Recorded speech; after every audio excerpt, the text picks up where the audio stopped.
I am standing in a graveyard. No, not a graveyard of people. A graveyard of plastic. A graveyard of batteries. A graveyard of good intentions that went terribly wrong. Look at this room. This is my attic. If you look closely, you will see thousands of dollars worth of merchandise. There is the expensive electric train set from 1995. There is the limited edition video game console from 1998. There is the motorized mini Jeep that cost me a week's salary in 2002. Do you know what all these things have in common? My children played with them for exactly 3 days, and then they ended up here. Gathering dust, eating space. And do you know why I bought them? I didn't buy them because my children needed them.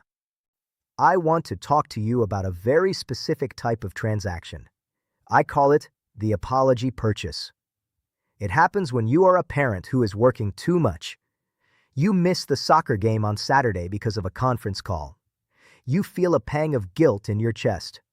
So, on the way home, you stop at the store. You buy the expensive Lego set. You walk through the front door, holding the box like a shield. You hold it up and say, "Look what Daddy brought you." Your son's eyes light up. He smiles.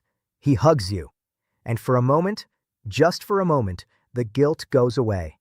You think, "See, I'm a good dad. I provide. I make them happy. I did this for 20 years. I treated my credit card like a magic wand. Whenever I felt like I was failing as a father, I swiped the card. I tried to fill the empty chair at the dinner table with boxes of stuff. I tried to hide my absence behind a mountain of presents. But here is the truth that took me 75 years to learn. Children are not stupid, and children are not materialistic. We think they are materialistic because they ask for toys, but what they are really asking for is connection. And when they can't get connection, they settle for the toy. The toy is the consolation prize. I remember my son Michael's 10th birthday perfectly. It is etched in my mind like a scar. I had been traveling for work for 2 weeks. I missed the planning. I missed the excitement. So to make up for it, I bought him the super deluxe bicycle, the one with the gears, the suspension, the metallic paint. It was the most expensive bike in the store. The morning of his birthday, I rolled it out into the driveway. It was shiny. It was beautiful. Michael screamed, "Wow, thanks, Dad." He jumped on it. He started riding in circles in the driveway.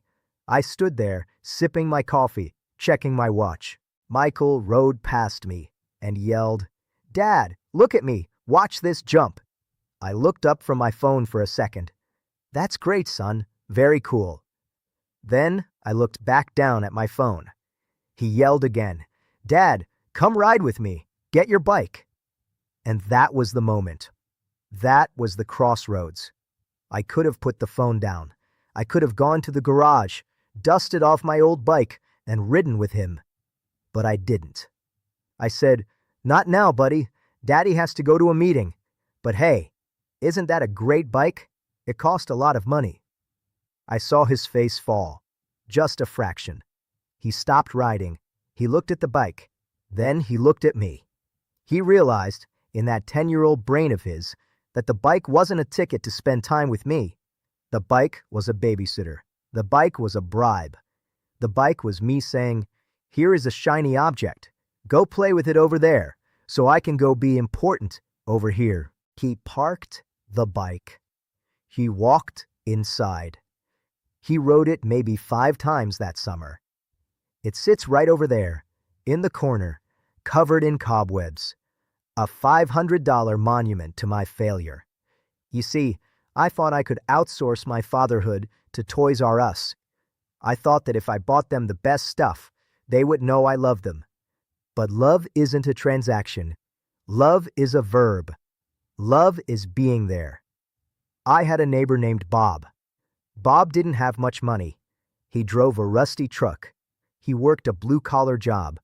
His son, Timmy, had a baseball glove that was taped together. He didn't have the new video games. But every single evening, at 5:30 p.m., I would see Bob in the front yard. He would be throwing the ball with Timmy. "Good catch, son. Throw it back." They would laugh. They would wrestle on the grass. I used to look out my window from my air-conditioned office and feel sorry for Bob. I thought, poor guy, he can't afford to send his kid to camp. I was an idiot. Bob was the rich one. Timmy didn't care about the tape on his glove. Timmy cared that his dad's hand was inside the other glove. Timmy cared that his dad was looking at him, seeing him, coaching him. My son had the $200 glove, but he had nobody to play catch with. I bought him a pitching machine. Think about the sadness of that. I replaced myself with a machine that threw balls at my son.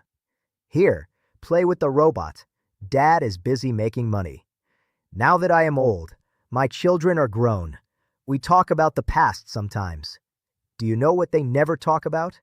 They never say, "Dad, remember that expensive remote-controlled car you bought me in 1998? They never say, "Dad, remember the brand name sneakers?" They don't remember the stuff. The stuff is garbage. Do you know what they remember? They remember the one time we went camping and it rained, and we had to sleep in the car and eat cold beans. They laugh about it. Remember how Dad couldn't start the fire? They remember the time I tried to cook pancakes and burned them. They remember the moments where I was present, where I was messy, where I was human. They cherish the memories where I gave them me, and they have forgotten everything I gave them with a credit card. If you are a parent today, I beg you to listen. Stop going to the mall. Stop browsing Amazon late at night feeling guilty. Your children do not want your wallet. They want your eyes. They want your ears. If you come home late, don't bring a toy. Bring yourself. Get down on the floor, in your suit, in your work clothes. It doesn't matter. Get down on the carpet and play. Build the tower, crash the cars, read the book. 5 minutes of pure, undivided attention is worth more than a $500 iPad.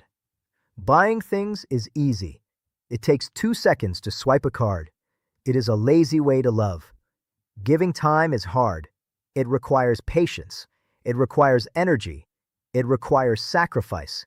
But it is the only investment that pays interest. When you are my age, you will not look back and say, "I wish I had bought them the PlayStation 6. You will look back and say, "I wish I had stayed for the second half of the game. I wish I had read one more chapter.